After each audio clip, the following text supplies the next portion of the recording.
mundo nano era esto, es decir, nada. El mundo nano se mueve en un tamaño que es 1.000 millones de veces más pequeño que un metro. Tendríamos que bajar 3 órdenes de magnitud, veríamos una hormiga y seguiría siendo 1.000.000 de veces más pequeño la hormiga, 1.000.000 de veces más grande que un nanómetro, o esta es 1.000.000 de veces más pequeño. Bajaríamos, estaría este como yo tengo nanopelo, aunque no lo veáis, y lo pongo porque el diámetro del cabello humano es de 10 a la menos 4 metros. Es el límite que nos permite ver el ojo humano, es decir, todo lo que esté por debajo ya no lo podemos ver. Bajaríamos, tendríamos un glóbulo rojo, bajaríamos, tendríamos una bacteria, está del orden de la micra, todavía es 1000 veces más grande que un nanómetro. Bajaríamos, tendríamos unos protagonistas que actualmente están muy de moda, que son los virus. Este no es un coronavirus, pero un coronavirus tiene alrededor de un tamaño de unos 50 nanómetros. Y bajaríamos hasta lo que es la base de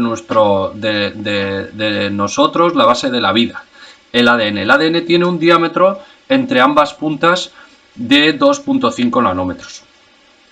Este hombre, Richard Feynman, fue el primero que nos habló o visionó qué era esto de la nanotecnología. Como os digo, todo esto en la charla de Olga lo veréis mucho mejor. Ya lo explica mucho más extensamente, pero os quería ir acercando pequeñas cosas. Una de las cosas que podemos ver es que la naturaleza nos ha ido marcando el camino de cómo funciona el mundo nano, o ha ido generando nanoestructuras. Por cierto, nosotros somos máquinas nanoestructuradas. Si vamos otra vez a la cámara, minimizo esto para que no nos moleste y os enseño una cosa. Aquí se puede, a ver si lo podemos ver. Aquí podemos ver una gota.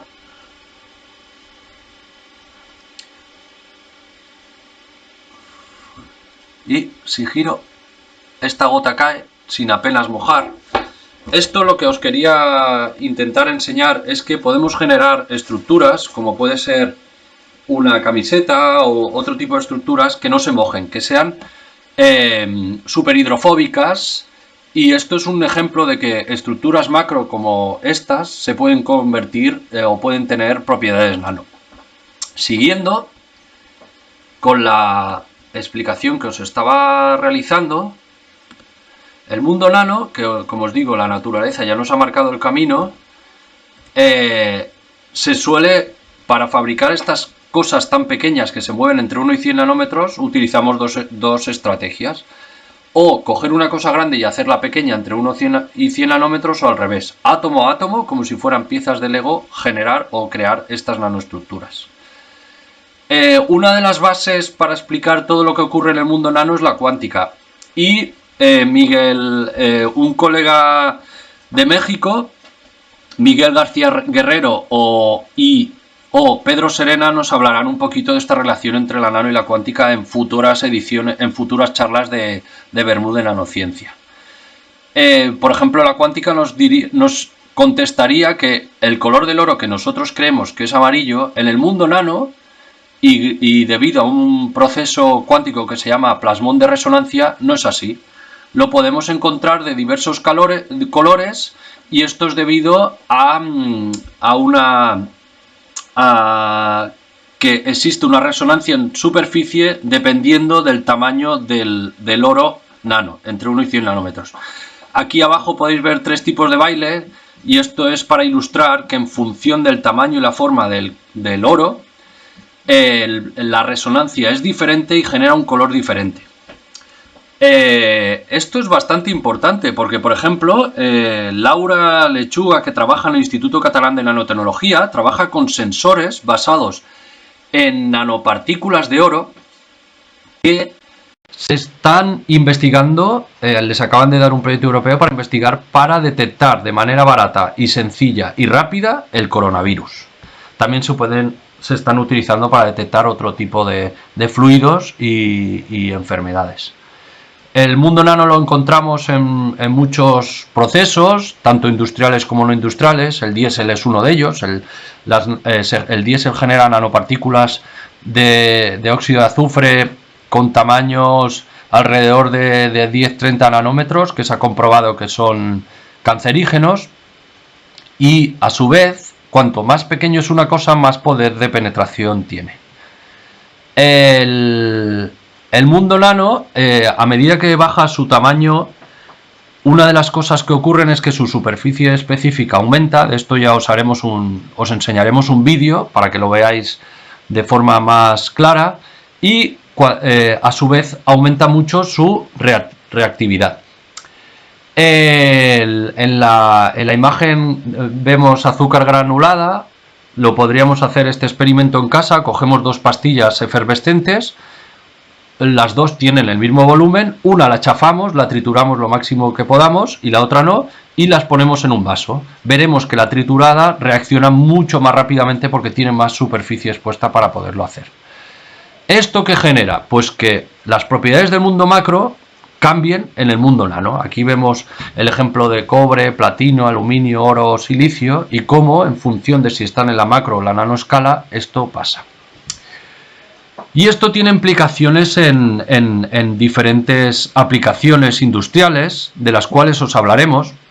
Por ejemplo, una de las colegas que participará es Ana Vilá, profesora de física, que nos hablará de alguna de estas aplicaciones en el mundo de la nanoelectrónica.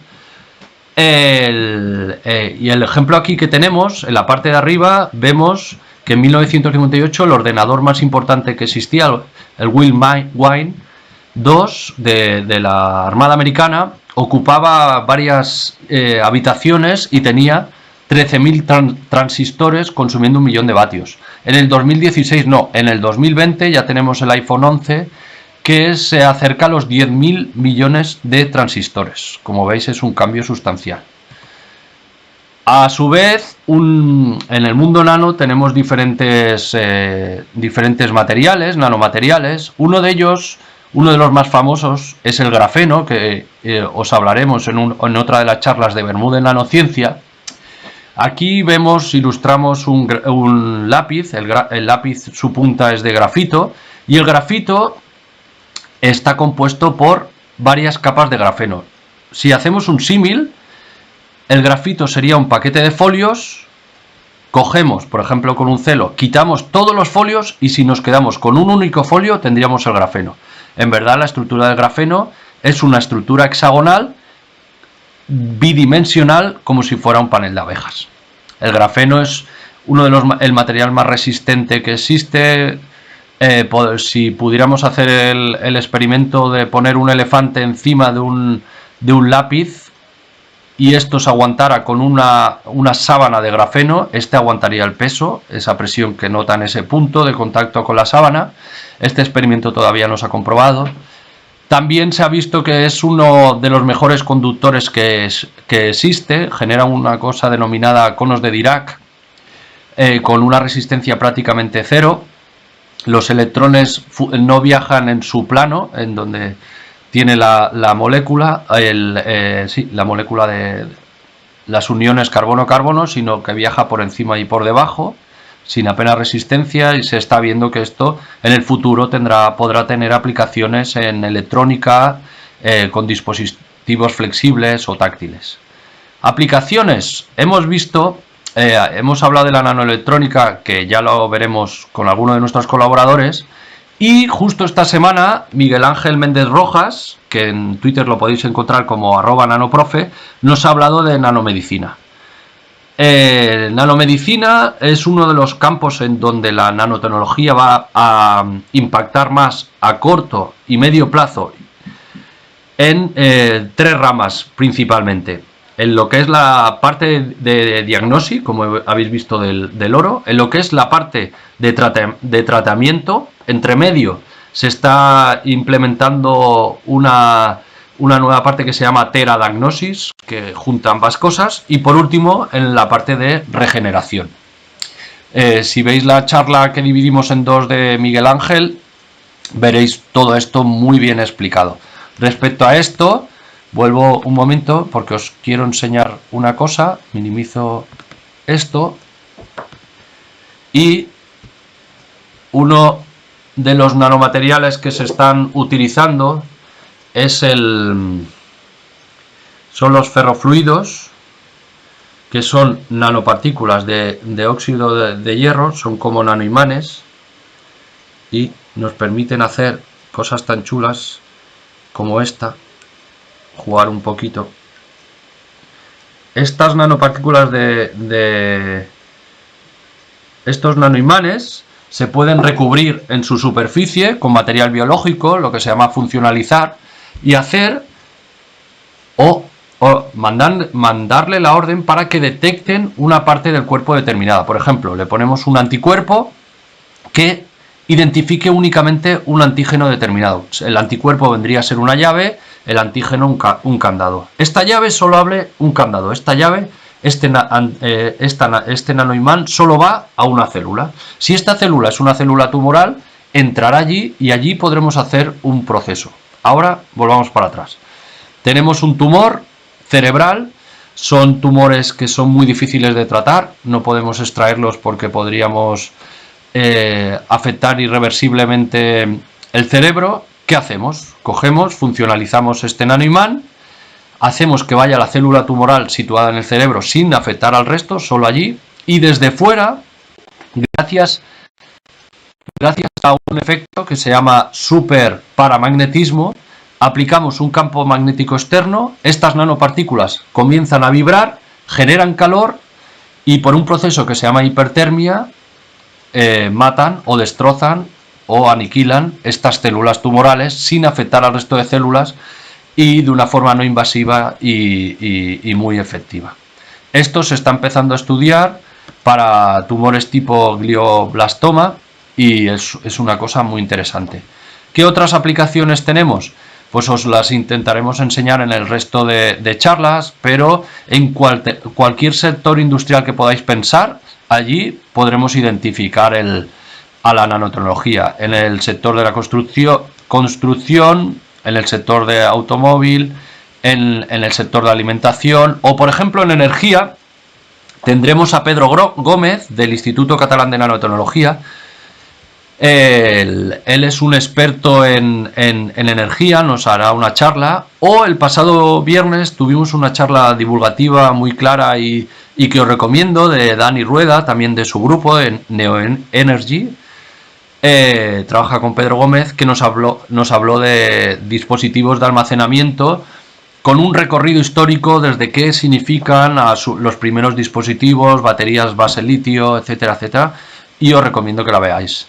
Respecto a esto, cuando hablo de cualquier sector industrial, es cualquier sector industrial y por ejemplo, el viernes tendremos a Abigail, que viene está en la Facultad de Geología de la Universidad de Barcelona, que nos hablará también de nanopartículas aplicadas a su campo, en el campo de la geología.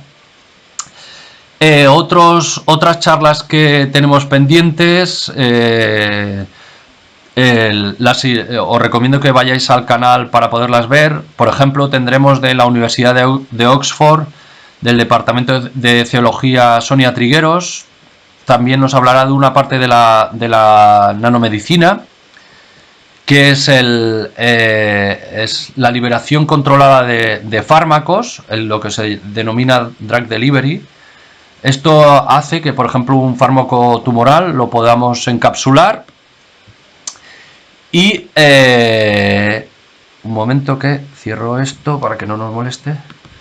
Un fármaco determinado lo podamos encapsular y que actúe en una única zona la que nos interese. Os lo dicho, disculpad porque no hemos podido ver a Josep Manel, que merece la pena escucharlo y verlo, y para eso os colgaremos la charla en breve. Yo creo que antes de comer la tendréis. Recordar el hashtag #BermudaNanociencia, nuestra cuenta de Twitter @festnano, FESTNANO, En nuestra página web, si ponéis www.10 a la menos 9, el 10 y el 9 números, .es, barra seminarios, también colgamos allí tanto seminarios antiguos como los del Bermú de Nanociencia.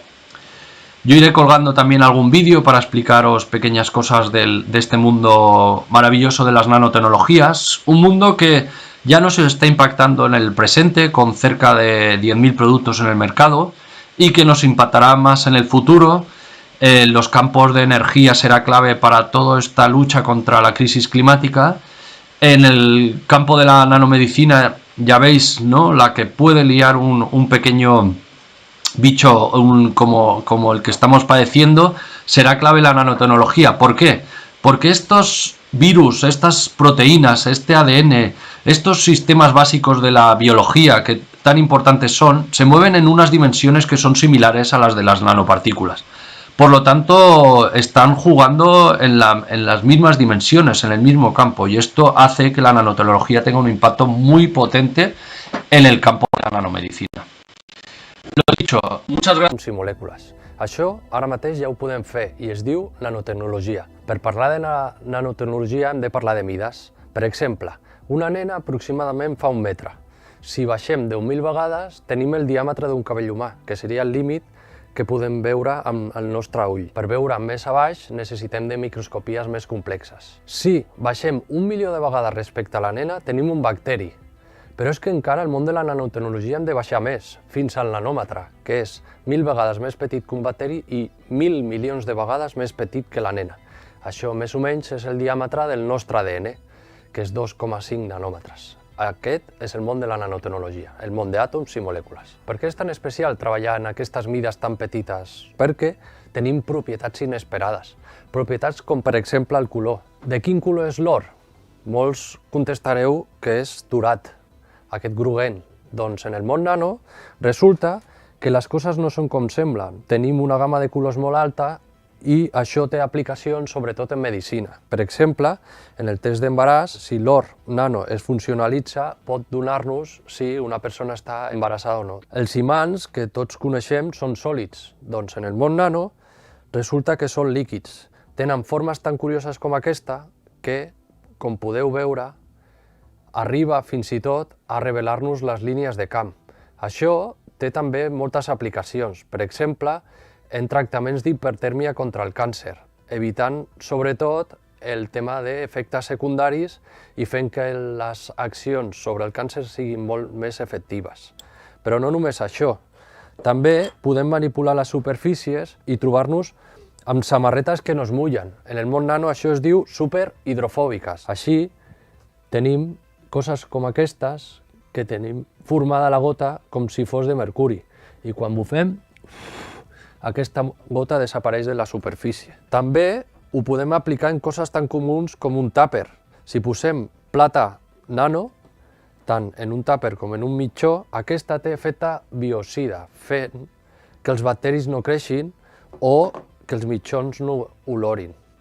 També podem aplicar-ho en una cantimplora. Té un porus de mida nano que fa que ni bacteris ni virus puguin entrar i per tant podem potabilitzar l'aigua de forma molt efectiva. Com podeu veure, tenim milers i milers d'exemples. La nanotecnologia està cridada a ser la nova revolució industrial del segle XXI.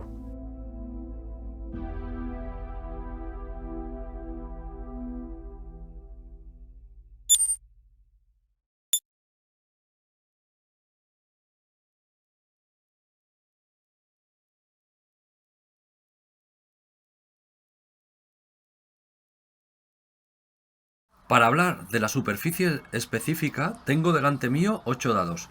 Berta, ayudante Berta, ¿los puedes contar? 1, 2, 3, 4, 5, 6, 7 y 8. Ahora cogemos y lo ponemos como si fuera un único dado. Estos 8 dados que os he enseñado, cada uno hace 1 centímetro de lado.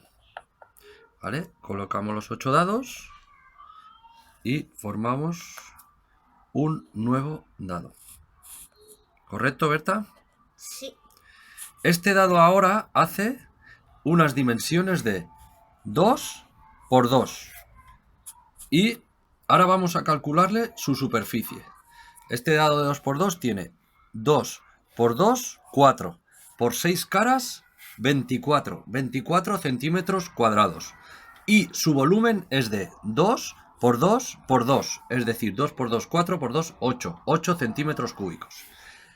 Este mismo dado de 2 centímetros lo rompemos y volvemos a los 8 dados de antes. Y ahora vamos a calcular. La superficie de un dado es 1 por 1 por 6. 6 centímetros cuadrados. Por 8 dados son 48. Antes recordar que era 24. Y en cambio su volumen sigue siendo 8 porque es 1 por 1 por 1, 1 centímetro cúbico por 8, 8. Por lo tanto, su superficie específica, es decir, la relación entre superficie y volumen, se dobla. Antes teníamos, si os acordáis, en el dado de 2 centímetros teníamos 24 centímetros cuadrados de superficie y 8 centímetros cúbicos de volumen, y ahora en cambio en estos 8 dados mantenemos los 8 centímetros cúbicos, pero su volumen se ha doblado. Pues si el dado inicial cogiéramos y lo hiciéramos n dados de 1 nanómetro, conseguiríamos que su superficie específica respecto del dado de 2 centímetros se convirtiera en 20 millones superior. ¿Y esto qué implicaciones tiene? Pues hace que las propiedades de muchos materiales varíen, pero hay una que es directamente proporcional a este cambio de la superficie específica, y para ello os vamos a hacer un experimento, porque el hecho de tener mucha más superficie específica significa tener mucho más reactividad. La reactividad de los materiales cambia. Ahora, ayudante Berta, necesito ayuda. Pon una pastilla en cada uno de los vasos. Una pastilla y otra pastilla. Como os podéis imaginar, estas pastillas tienen exactamente el mismo volumen, son iguales. Ahora coge y la que quieras cháfala. Más. Estamos haciendo trozos cada vez más pequeños. Al hacer los trozos cada vez más pequeños, lo que hacemos es exponer mucho más su superficie. Más, Berta, dale.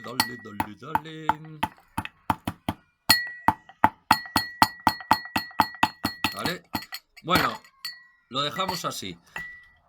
Podríamos chafarlo muchísimo más. Y ahora os hago una pregunta. Berta, tú coge y a la vez pones agua más o menos hasta aquí, ¿vale? Y yo también. Os hago una pregunta. Espera, a la de 3. Os hago una pregunta. ¿Cuál reaccionará antes? ¿La de la izquierda, la que va a rellenar Berta, es decir, la que ha chafado, o la mía? Ir pensando. 1, 2 y 3. Vale, Berta. Ponemos agua igual, para que no haya trucos. Como podéis ver, en esta de aquí está totalmente cubierta de blanco porque está reaccionando mucho más. Hay mucha más superficie que puede estar en contacto con el agua. Esta, en cambio, reacciona mucho menos. Entonces, esta poco a poco se va consumiendo. Esta, en cambio, como podéis ver aquí, se observa la pastilla. Le cuesta mucho más. Aquí casi hemos concluido su reacción. Quedan pequeñas pastillitas. Imaginar si lo hubiéramos hecho nano. Esto ya se hubiera acabado. Aquí veis cómo sigue reaccionando. Esta casi ya ha acabado y esta en cambio continúa. La superficie específica en este caso es mucho mayor. Tenemos mucha más superficie expuesta a reaccionar con el agua. Y esto acaba haciendo que sea mucho más reactiva. So the question is, why do nanomaterials behave so strangely? In the case of the nano ice cream scoop, the behavioral change happens when you start to make a material so tiny that its electrons are squeezed into a space smaller than they prefer. It's called quantum confinement. The smaller you make the crystal, the higher the energy of the electron will be. Its kinetic energy is increased, and that can be thought of as making its wavelength a bit shorter and forcing it into a box where it kind of zips around more quickly. Why do we see leaves as green and fire trucks as red? When we look at most objects, they appear colored because radiation from the sun bounces off them in light waves called photons. Photons scatter off objects and are received by our eyes. But when you watch TV, where do the colors come from? Today, colors on most TV screens come from a series of tiny lamps called light-emitting diodes, or LEDs.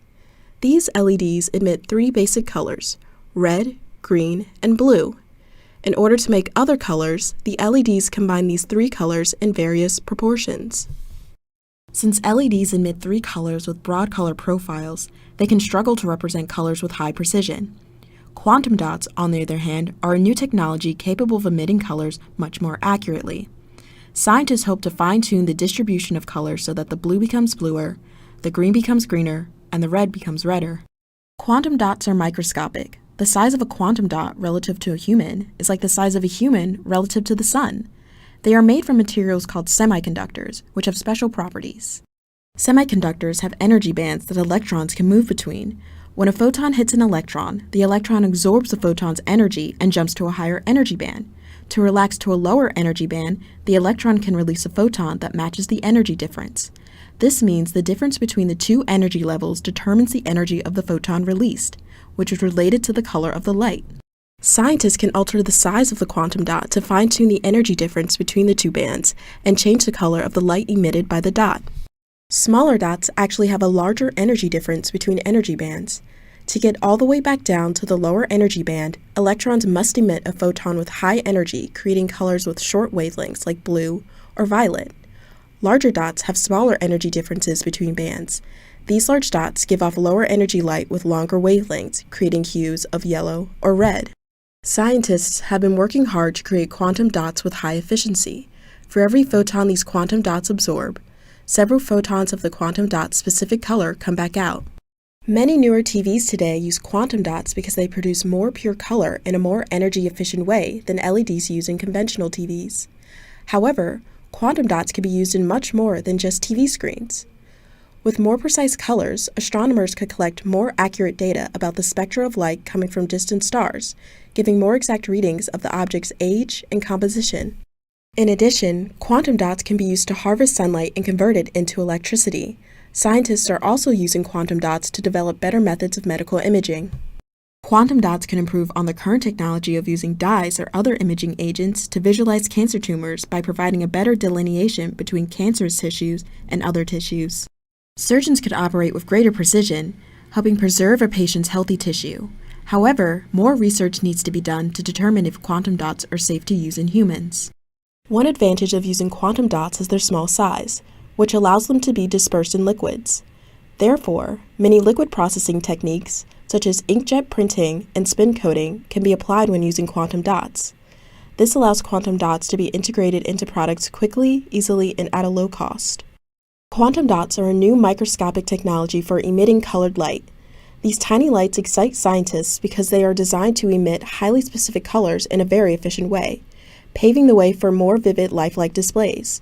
In the near future, there's a good chance your cell phone screen could be made from quantum dots. Soon, quantum dot technology will color our lives.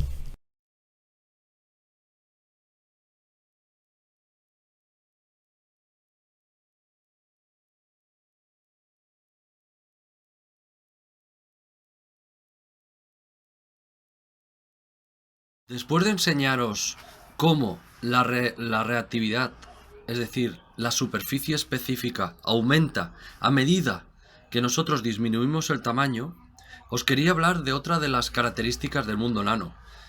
La primera, os he dicho que era el tamaño, se mueve entre 1 y 100 nanómetros. La segunda, la alta superficie específica. Y la tercera está relacionada con el tamaño. Como sabéis, nos movemos en unas dimensiones muy pequeñas, cuasi atómicas. Un átomo de carbono, por ejemplo, tiene unas dimensiones de 2.3, 2.5 angstroms, que es un angstrom son 0.1 nanómetros. Al trabajar con dimensiones tan pequeñas en el mundo nano, sus propiedades cambian. Y para explicarlas no nos vale la física clásica, esta física basada en las leyes de Newton. No, necesitamos de la física cuántica. La física cuántica, la mecánica cuántica, nacieron para explicar lo que le pasa a las cosas muy, muy pequeñas. Y esto nos permite explicar lo que le pasa, por ejemplo, a este oro nano. El oro nano, como veis, no tiene un color dorado, tiene un color rosado, un color rojizo, podemos encontrarlo casi transparente, azulado. Y es que el oro nano, entre 1 y 100 nanómetros, tiene o padece o posee un efecto que se llama efecto plasmón de resonancia superficial. Y este es un efecto cuántico. Ya no le pasa como en el mundo macro, que llegan los fotones y como tiene una densidad electrónica tan alta, estos fotones rebotan reflejando y dando una longitud de onda que nos acaba dando ese color amarillo tan característico. No, en este caso tenemos un efecto plasmón que hace que entre los fotones y los electrones se cree una resonancia que genera un color determinado entre 1 y 100 nanómetros, que depende tanto de tamaño como de la forma de la nanopartícula de oro. Y esto tiene unas implicaciones muy grandes, porque este efecto plasmón de resonancia y este cambio de color es muy sensible a lo que comentábamos antes, a tamaño y forma. Y se está aprovechando para hacer sensores muy sensibles que detecten determinadas cosas. Y ahora estaréis pensando, seguro, ¿y esto se puede aplicar para detectar este maldito coronavirus que tantos males de cabeza nos está dando? Pues sí.